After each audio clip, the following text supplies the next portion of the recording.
Our policy, New Zealand's lowest food prices, the official slogan for one of the country's biggest supermarkets. But for a store manager in Hamilton, the bargain still wasn't enough, as she preferred an offer of entirely free. This documentary aims to present an honest and unfiltered account of the case surrounding the former Pak'nSave manager, Pamela Cossill.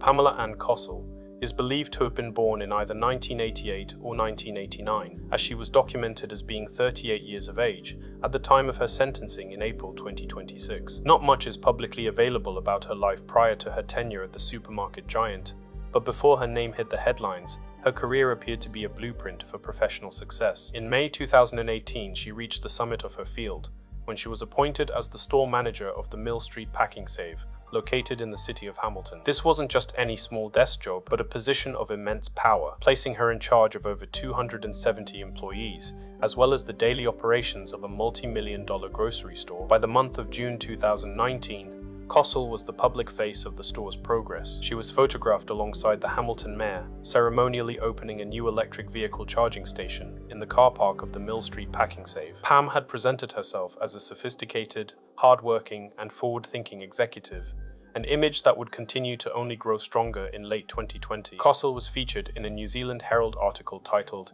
"This will be a very different Christmas," positioning herself as a champion for struggling families. She offered advice on how to stretch food budgets further, encouraging shoppers to swap out premium labels in favor of the cheaper Pams brand, regarded for its generally solid quality and affordability. The article depicted her words with the warmth and authority of someone who genuinely cared about the financial health of her community, a relatable, down-to-earth leader and mentor, as well as a public advocate for being thrifty. But while Pam was going hard out, promoting the Pams brand, the private reality inside her office was far darker. Behind the lowest food prices slogan and the ribbon-cutting smiles, something wasn't as it seemed.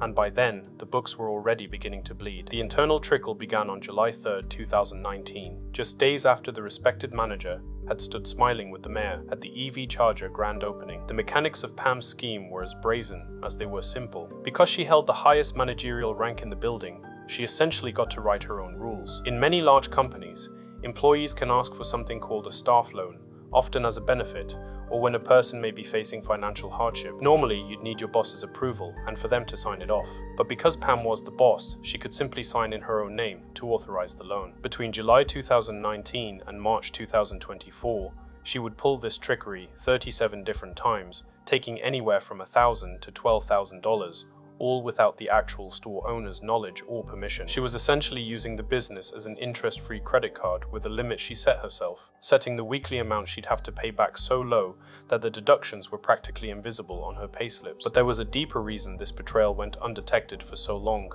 The scheme wasn't just a one-man band, it was a family affair. Cossill's husband, Jonathan David Peachy, was also a senior figure at the Mill Street Pak'nSave, serving as the manager for the store's dry goods department. With a husband and wife occupying two of the highest rungs on the ladder, the internal oversight that should have caught the fraud was effectively non-existent. It created what would later be described in court as a management vacuum, where the boss's actions went unchallenged by the staff working beneath her. As the years went by and the unauthorized loans continued, by July 2021, the scheme had evolved. Cossill expanded her strategy to include the store's gift card inventory. She would activate the cards and then charge the cost back to the store's account, hiding the thefts in the noise of the store's daily expenses by coding and declaring them as normal business costs. It was a secondary stream of untraceable cash that she could spend anywhere, all on the company's dime, pulling this gift card stunt on a total of 23 separate occasions. For a stint of nearly 5 years, Pam and Jonathan had successfully maintained their double life. But by February 2024,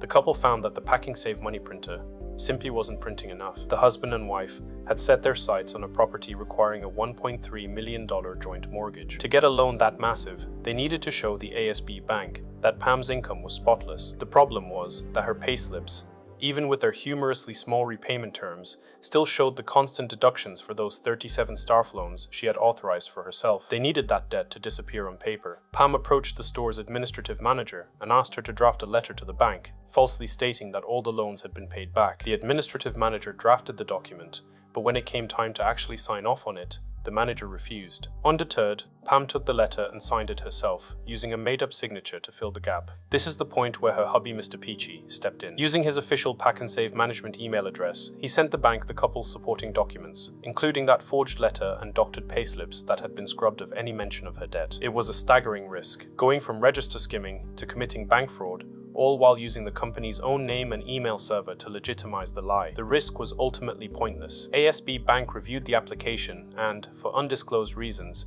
the $1 million mortgage delusion was declined. This rejection was the spark that finally lit the fuse. The management vacuum that had protected them for 5 years was shattered when the store owner was finally alerted to the irregularities. By April 2024, the owner began a deep dive into the accounts, discovering that while Pam was publicly being celebrated as a high-achieving manager, she had been secretly draining the business. When the store owner confronted her about the gift cards, Pam folded like a lawn chair. Cossill spilled the beans on everything, offering a full confession. By the end of that same month, her once stellar career at Pak'nSave came to a crashing, immediate end. And the deeper the store owner dug, the darker the numbers became. The audit revealed that the business hadn't just been leaking, but was struck by a flood. By the time the accounts were reconciled, the true scale of the betrayal was laid bare.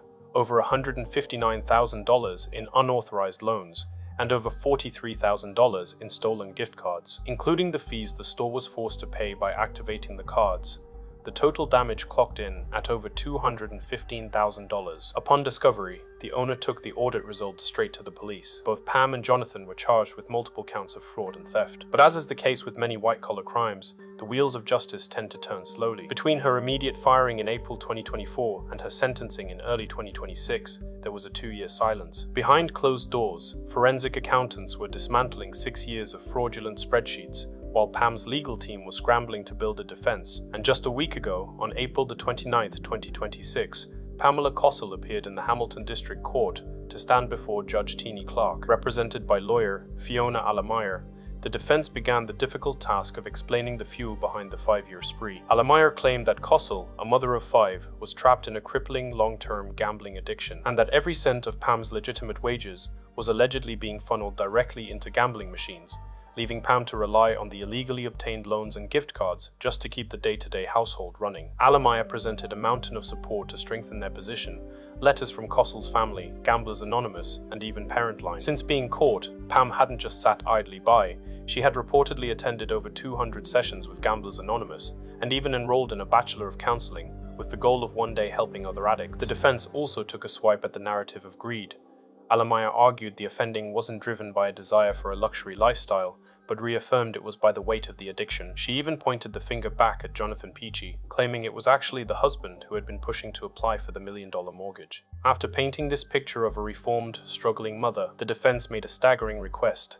They asked the judge to discount the charges against Cossill by 80%. The 80% discount request, to say the least, perplexed Judge Teenie Clark. She noted she had to say something about the level of discount, describing it as staggeringly high and flat out not realistic. Judge Clark also wasn't having a bar of the attempt to push the blame for the mortgage application onto the husband. In a classic case of he said, she said, the judge noted that she had read Jonathan Peachy's court file and he had claimed the mortgage application was actually driven by his wife. She then turned her focus to the collateral damage, the human cost that doesn't show up on a spreadsheet. Her statement to Cossill was blunt.